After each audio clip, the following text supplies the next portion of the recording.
नमस्कार, मैं रवीश कुमार। एक था गैलीलियो, वो था भी और वो है भी। उसने अपने समय में एक ऐसा सच कह दिया जो धर्म की सत्ता से टकरा गया। लेकिन धर्म की सत्ता और हिंसक भीड़ से गैलीलियो घबरा भी गया, अपनी बात से पलट गया। इतना आसान भी नहीं होता है किसी के लिए भीड़ के सामने तार्किक बात कह देना।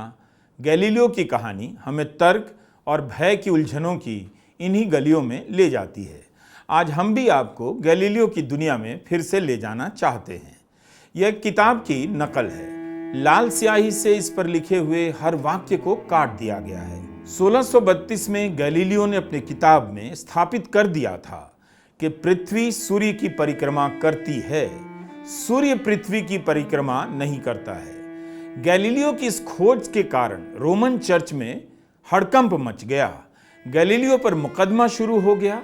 क्या था वो मुकदमा और धर्म और विज्ञान के बीच की उस लड़ाई का अंजाम क्या हुआ, हम आगे बात करेंगे। यह किताब आज भी प्रतीक के रूप में इटली की एक यूनिवर्सिटी में रखी हुई है। धर्म और विज्ञान के बीच संघर्ष का मसला बहुत जटिल है, आज तक नहीं सुलझा।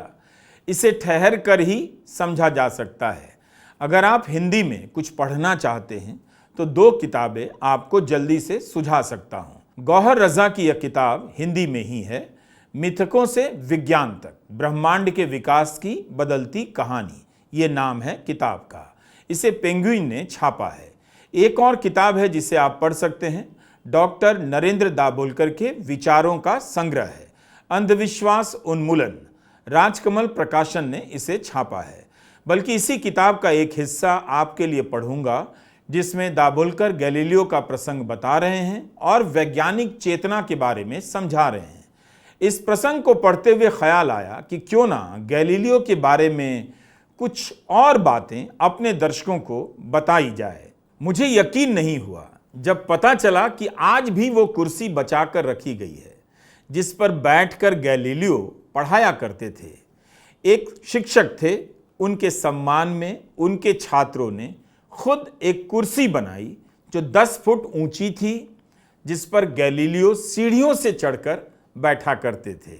यह कोई आम कुर्सी नहीं है, सिंहासन जैसी इस कुर्सी को गैलीलियो के छात्रों ने मिलकर अपने उस्ताद के लिए बनाया। इसी कुर्सी पर बैठकर गैलीलियो अपने छात्रों को लेक्चर दिया करते थे। कालांतर में यह कुर्सी क्षतिग्रस्त हो गई, लेकिन अभी भी इसकी ऊंचाई का अंदाजा बाकी बचे हिस्से से आप लगा सकते हैं।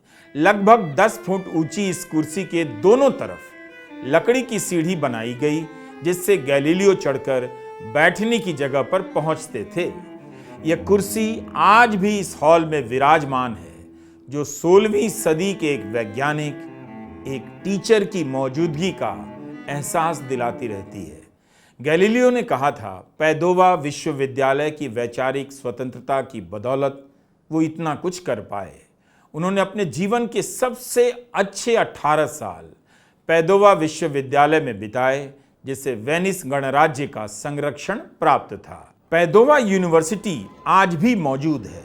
इटली और दुनिया की श्रेष्ठ यूनिवर्सिटी में इसका शुमार होता है। आप चाहें तो यहां जाकर पढ़ाई कर सकते हैं। इस वीडियो को पूरा देखिएगा। हम इस यूनिवर्सिटी और पैदोवा शहर की भी बात कर रहे हैं। आपके स्कूलों में पढ़ाया गया होगा और पढ़ाया जाता भी है कि गैलीलियो कौन था। दूरबीन का किस्सा तो बताया जाता होगा। 16वीं सदी थी जिसमें गैलीलियो इस धरती पर आया और चांद तारों को देखने का नजरिया हमेशा के लिए सभी का बदलकर चला गया। गैलीलियो गणितज्ञ था, वही गैलीलियो गैलीलेई जिसने सबसे पहले टेलीस्कोप के इस्तेमाल से ब्रह्मांड की जांच शुरू कर दी। पृथ्वी पर जन्मा गैलीलियो पहला इंसान था जिसने अपनी दूरबीन से यह देखा कि चांद की जमीन सपाट नहीं, ऊबड़ खाबड़ है। गैलीलियो पहला इंसान था जिसने यह पता लगाया कि पृथ्वी के अलावा दूसरे ग्रहों के भी चंद्रमा होते हैं। उसकी गिनती के हिसाब से जुपिटर के पास 4 चंद्रमा थे, लेकिन आज यह गिनती 95 तक पहुंच चुकी है। गैलीलियो ने ही दुनिया को बताया कि आसमान में ऐसे बहुत से तारे हैं जिन्हें आप बिना दूरबीन नहीं देख सकते। गैलीलियो ने प्रमाण के साथ कह दिया, सूर्य पृथ्वी की परिक्रमा नहीं करता है, पृथ्वी सूर्य की परिक्रमा करती है। यह बात उसने क्या कह दी? उस समय के इटली में भूचाल आ गया, धर्म की सत्ता हिलने लग गई। गैलीलियो ने धरती और सूर्य को लेकर धर्म की मान्यता ही पलट दी। आज हम उसी गैलीलियो की बात कर रहे हैं। गैलीलियो को सच से पीछे क्यों हटना पड़ा, इस सवाल की जांच कर रहे हैं। यह गैलीलियो के जीवन की सबसे बड़ी कहानी है। उस कहानी के बहाने आज हम सच बोलने के संघर्ष पर बात करेंगे। गैलीलियो के सच की सुनवाई, वैसा ट्रायल जो धर्म और विज्ञान की जमीन पर हो रहा था। एक ऐसा मुकदमा जिसमें अगर आरोपी हार जाता तो मार दिया जाता और जीत जाता तो भी हार जाता। यह पैदोवा शहर है, इटली के उत्तर पूर्वी हिस्से का यह शहर आज भी है और तब भी था। इसलिए जाना जाता था और जाना जाता है कि यहाँ एक यूनिवर्सिटी बनी थी जो आज तक कायम है। 13वीं सदी में स्थापित पैदोवा यूनिवर्सिटी के लिए यह शहर जाना जाता है। इस यूनिवर्सिटी के पूर्व छात्रों की सूची में दुनिया के कई महानतम शख्स हैं। आज यूनिवर्सिटी में धर्म हावी होता जा रहा है। एक गिरोह तय कर रहा है कि आप धर्म की व्याख्या कैसे करेंगे। मान्यताओं और मिथकों पर उसका डंडा चलने लगा है। वैचारिक स्वतंत्रता इतनी भर रह गई है कि टीचर भी क्लास में खुलकर इन बातों पर अब चर्चा नहीं करते। आइए आपको पैदोवा यूनिवर्सिटी का परिसर दिखाते हैं। हमारे पास इसका वीडियो है। 13वीं सदी की एक शानदार ऐतिहासिक यूनिवर्सिटी। इसी समय की किसी इमारत को आप अपने कस्बे में खोजिएगा, देखिएगा उसकी हालत कैसी है। चाहे आप जौनपुर में रहते हों या गोरखपुर में या हमीरपुर में या जयपुर में, तब तक आप इस आलीशान हॉल को देखिए। यहाँ कॉलेज से पास होने वाले छात्रों को डिग्री दी जाती है। यूनिवर्सिटी अपने प्रसिद्ध छात्रों की डिग्रियां और डॉक्टरेट प्लाक के रूप में दीवारों पर लगाती है ताकि आने वाली पीढ़ियां इन्हें देख सकें और इनका महत्व समझ सकें। इन सब डिग्रियों में एक डिग्री पर नजर थम जाती है, गैलीलियो गैलीलेई। इस हॉल में आज भी डिग्री दी जाती है और यहाँ से डिग्री पाना आसान नहीं। कई सालों की मेहनत और पढ़ाई के बाद एक डिग्री मिलती है। ऐसी यूनिवर्सिटी देखकर सांस ही फूल जाए। अच्छा है, बल्कि बहुत अच्छा है कि बक्सर, आरा, छपरा से लेकर मुजफ्फरनगर, बहराइच और बुलंदशहर में इस तरह की कोई यूनिवर्सिटी नहीं है। ये बहुत अच्छी बात है, वरना पढ़ते पढ़ते दम फूल जाता। पढ़ने लग जाते तब फिर शोभा यात्राओं में मस्जिदों के सामने डांस करने के लिए लड़के कहाँ से मिलते, कम पड़ जाते। जाहिर है तब धर्म की रक्षा ही नहीं हो पाती। तो हिंदी प्रदेश के युवा बहुत बड़ा काम कर रहे हैं। उनके लिए इतिहास की पढ़ाई, इतिहास व्हाट्सएप यूनिवर्सिटी से मिनटों में पूरी हो जाती है। कितना समय बचा रहे हैं। कुंजी और गाइड बुक पढ़ने का समय बच गया, तभी तो वे धर्म की राजनीति में अपना टाइम लगा पा रहे हैं। अगर आप कभी इटली जाएं, पढ़ने के लिए भी जा सकते हैं। रोजगार की तलाश में डंकी रूट से, अवैध रूप से भी घुस सकते हैं, तो पैदोवा जाकर जरूर देखिएगा। विदेशी छात्रों का महत्व इस यूनिवर्सिटी के लिए कितना है। इस कक्ष की दीवारों पर महान विदेशी छात्रों के बड़े बड़े चित्र बने हैं। यहीं पर गैलीलियो की एक प्रतिमा है और साथ ही यह कुर्सी भी। नरेंद्र दाभोलकर की किताब में गैलीलियो का जिक्र कैसे किया गया है, हम उसे पढ़ेंगे। लेकिन जर्मन नाटककार बर्टोल्ट ब्रेख्ट के एक नाटक का जिक्र करना चाहते हैं। यह नाटक भी 1938 का लिखा हुआ है। इसका नाम है लाइफ ऑफ गैलीलियो। इस नाटक से आपको गैलीलियो के समय का अंदाजा मिलेगा, उनके समय के शहर और यूनिवर्सिटी का भी। यह नाटक उसी ट्रायल को लेकर लिखा गया है जिसकी बात हमने शुरू में की और जिसके बारे में नरेंद्र दाभोलकर अपनी किताब में जिक्र करते हैं। ब्रेख्ट के इस नाटक से मध्यकालीन इटली में वैज्ञानिक सोच और अभिव्यक्ति की स्वतंत्रता को लेकर बहुत कुछ जानने को मिल जाता है। इस नाटक की खासियत यह है कि इस समय को दिखाकर नाजी जर्मनी का एक चित्रण ब्रेख्ट प्रस्तुत करते हैं। ब्रेख्ट के नाटक से पता चलता है कि गैलीलियो का जीवन कैसा था। उनके पास पैसा शायद कम था। नाटक में दूध वाले को देने का पैसा नहीं है। एक वकील गैलीलियो से कहता है, वेनिस और पैदोवा में पैसा कम है, मगर फ्लोरेंस जैसे शहर के मुकाबले यहाँ आज़ादी अधिक है। चर्च तुम्हारा उत्पीड़न नहीं करेगा। इस पर गैलीलियो कहते हैं कि यह ठीक बात है, कि इस शहर में वैज्ञानिकों को जलाया नहीं जाता है, मगर इसके बदले में आप शिक्षकों से बहुत कम पैसे में काम करवाते हैं। यह वैचारिक स्वतंत्रता अच्छी है, अगर अपने खाली समय में मैं सोचने के बजाय सिर्फ पैसे की चिंता में लगा रहूं, तब इसका क्या मतलब रह जाता है। आज भी शिक्षकों का वेतन कितना कम है और उन पर काम का बोझ इतना ज़्यादा कि सोचने समझने का समय नहीं होता। वैसे गैलीलियो के खिलाफ मुकदमा क्यों हुआ, इस एक सवाल को समझने के लिए कुछ शताब्दी पीछे चलते हैं। 15वीं शताब्दी में इटली के ही निकोलस कोपरनिकस नाम के वैज्ञानिक ने कहा, पृथ्वी दुनिया का केंद्र नहीं है, सूरज है। जबकि चर्च मानता था पृथ्वी ही ब्रह्मांड का केंद्र है, बाकी सारे ग्रह और सूर्य पृथ्वी के चक्कर लगाते हैं। यूरोप के विज्ञान में चर्च की बात ही अटल सच मानी जाती थी। इस थ्योरी को जियोसेंट्रिज्म कहते हैं, यानी ब्रह्मांड की वह समझ जिसमें धरती केंद्र में है। माना जाता था कि इसी वजह से यहाँ पर इंसान रहते हैं जिन्हें भगवान ने बनाया है और हमें दुनिया के केंद्र में रखा है। मगर कोपरनिकस ने कहा कि धरती सूरज के चारों तरफ चक्कर लगाती है और सूरज स्थिर है, स्थायी है, धरती नहीं। सूरज है ब्रह्मांड का केंद्र। लेकिन कोपरनिकस इस बात को कहने से डर रहा था। उसे अंदाजा था कि चर्च से टकराव हो जाएगा, इसलिए उन्होंने अपनी जिंदगी के आखिर तक इंतजार किया और जब उन्हें लगा कि जिंदगी ज्यादा नहीं बची है, तब जाकर अपनी किताब में यह बात छाप देते हैं। इसलिए कोपरनिकस चर्च के क्रोध के निशाने में आने से बच गए। गैलीलियो नहीं बच पाए। चर्च के लिए यह मान्यता बेहद जरूरी थी कि पृथ्वी ब्रह्मांड का केंद्र है। इसी अवधारणा के अनुसार पृथ्वी का केंद्र रोमन कैथोलिक चर्च था। अगर कोई भी पृथ्वी की व्याख्या अपने हिसाब से करने लग जाए, तब चर्च की शक्ति का क्या मतलब रह जाएगा। वैसे भी प्रिंटिंग प्रेस के आविष्कार ने ज्ञान की सत्ता को बदलना शुरू कर दिया था।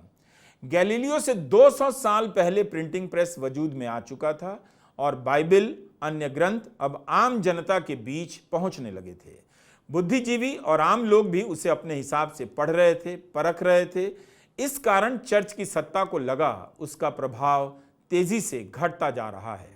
1610 में गैलीलियो की पहली किताब छपती है और यह किताब बहुत लोकप्रिय हो जाती है। फ्लोरेंस में एक ड्यूक के दरबार में उन्हें गणितज्ञ की नौकरी पर बुलाया जाता है। उनकी आर्थिक हालत सुधरने लग जाती है, मगर जब से गैलीलियो ने टेलीस्कोप से देखना शुरू किया, तभी से उन्हें निकोलस कोपरनिकस की हीलियोसेंट्रिज्म थ्योरी के प्रमाण भी मिलने लगे। यहीं से गैलीलियो के लिए समस्या खड़ी होती है।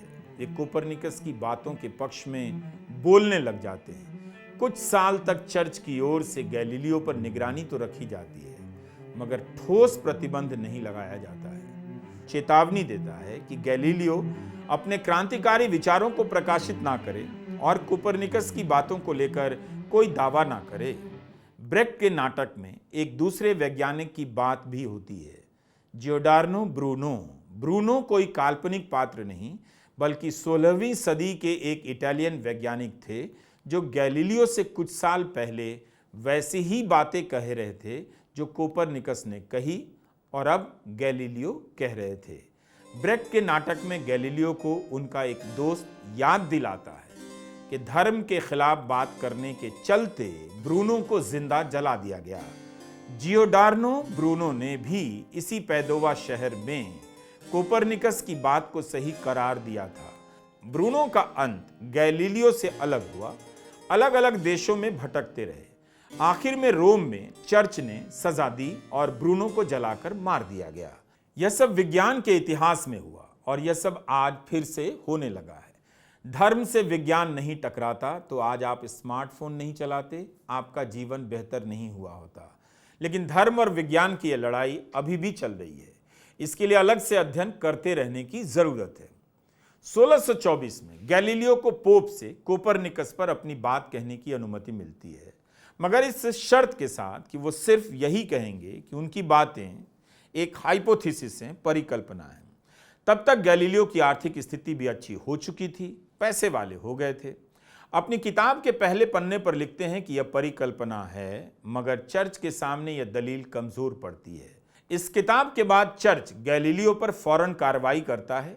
कुछ ही महीने में सुनवाई के लिए रोम बुलाता है। गैलीलियो अपनी बात से पलट जाते हैं। कहते हैं कोपरनिकस की बात को वे सच नहीं मानते, बस बहस जीतने के लिए उन्होंने ऐसा कह दिया। अपने सच से मुकर जाने के बाद भी गैलीलियो को मुक्ति नहीं मिली। उन्हें उनके ही घर में नजरबंद कर दिया गया। एक मशहूर शिक्षक जिससे पढ़ने वालों की भीड़ लग जाया करती थी, वह एकांत का जीवन बिताते हुए इस दुनिया से विदा हो जाता है। नजरबंदी के दौरान गैलीलियो फिजिक्स पर एक किताब लिखते हैं, जिसे छिपाकर नीदरलैंड पहुंचाया जाता है और वहां छपती है किताब। तो उस समय के वैज्ञानिकों ने कितना जोखिम उठाया। कहा जाता है कि गैलीलियो ने जो किया खुद को बचाने के लिए किया, उस खोज को भी बचाने के लिए जो उसके भीतर बचा था। और अब इसी प्रसंग को डॉक्टर नरेंद्र दाभोलकर 20वीं सदी के महाराष्ट्र में सुना रहे हैं। उनकी हत्या कर दी गई, लेकिन उनके विचार इस किताब में हैं। 700 साल बाद दाभोलकर गैलीलियो के प्रसंग का इस्तेमाल अंधविश्वास के खिलाफ अपने अभियान में करते हैं। अब मैं इस किताब का एक हिस्सा पढ़ रहा हूं। गैलीलियो ने बाइबल पर हाथ रखकर अपने ही विचारों को त्यागने की कसम खाई।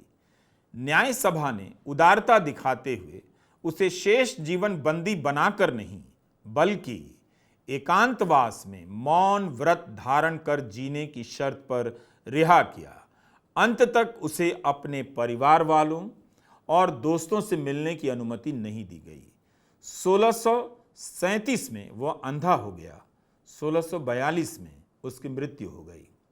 अब प्रश्न यह है कि गैलीलियो ने ऐसा कौन सा गंभीर अपराध किया था जो उसे ऐसी सजा मिली। आज के युग में जो पाठ पहली दूसरी कक्षा के बच्चों को पढ़ाया जाता है, उसे प्रयोग के आधार पर साबित करने पर भी गैलीलियो बिना शर्त माफी मांगने पर मजबूर क्यों हो गया। इसका कारण यह है कि गैलीलियो ने लोगों को विश्व की रचना का जो कार्य कारण बताया था, वो बाइबल से अलग था।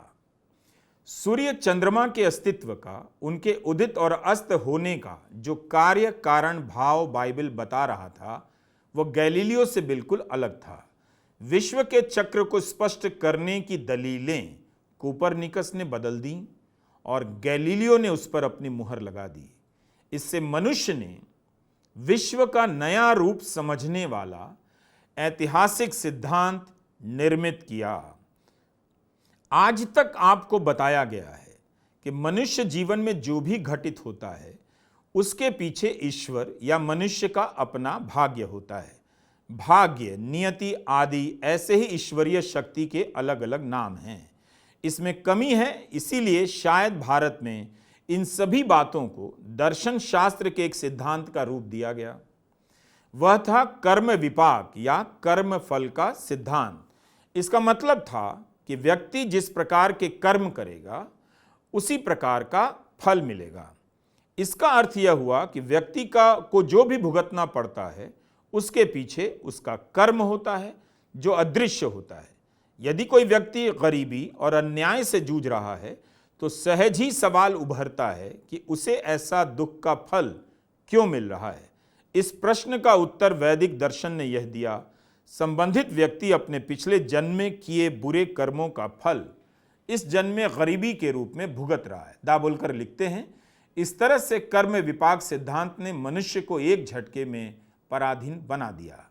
लेकिन वैज्ञानिक दृष्टिकोण ने व्यक्ति को यह आत्मविश्वास दिया कि इस जन्म में मुझे जो दुख सहना पड़ रहा है, वह ईश्वर, नसीब या पिछले जन्म का पाप नहीं, बल्कि यह शोषण के कारण है और इसके पीछे कोई कार्य कारण नहीं। मुझे इसका सही कारण ढूंढकर उसे बदलना होगा।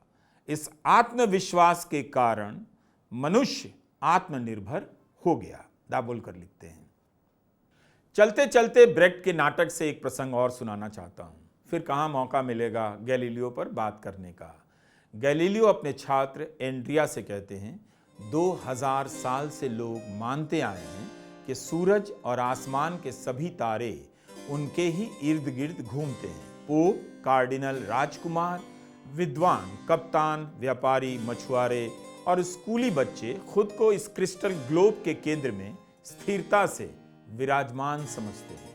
लेकिन एंड्रिया, अब हम अंतरिक्ष में सर के बल यात्रा कर रहे हैं। पुराना युग बीत चुका है और यह अब एक नया युग है। पिछले सैकड़ों वर्षों से ऐसा लग रहा है जैसे लोग किसी चीज की उम्मीद में बैठे हों। हमारे शहर संकीर्ण हैं और लोगों के दिमाग भी।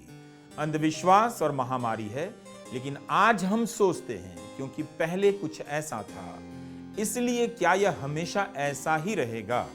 क्योंकि अब सब कुछ चलने लगा है मेरे बेटे। विज्ञान की यात्रा का प्रसंग कितना दिलचस्प है। एक वैज्ञानिक का जीवन कितना एकांत का होता है, संघर्ष का होता है, लेकिन उसका काम दुनिया का हो जाता है। विज्ञान सबका होता है। वो हिंदू धर्म की तरह केवल हिंदू का नहीं होता, इस्लाम की तरह केवल मुसलमान का नहीं होता, ईसाई की तरह केवल ईसाई का नहीं होता। स्मार्टफोन सभी इस्तेमाल करते हैं, पादरी भी, मौलवी भी, पंडित भी, और सभी धर्मों के लोग स्मार्टफोन से इंस्टाग्राम के लिए रील बना रहे हैं। आज इलॉन मस्क का रॉकेट धरती से जाता है, वापस लौट आता है। कुछ अमीर ख्वाब देखने लगे हैं, दूसरे ग्रहों की यात्रा करेंगे। प्लॉट खरीदने की राजनीति जल्दी ही झारखंड के गोंडा से शुरू होने वाली है। नेता कहने लग जाएंगे कि अपना प्लॉट फला बिजनेसमैन को दे दो, तुम्हारे लिए हम जुपिटर पर जंगल बना देंगे।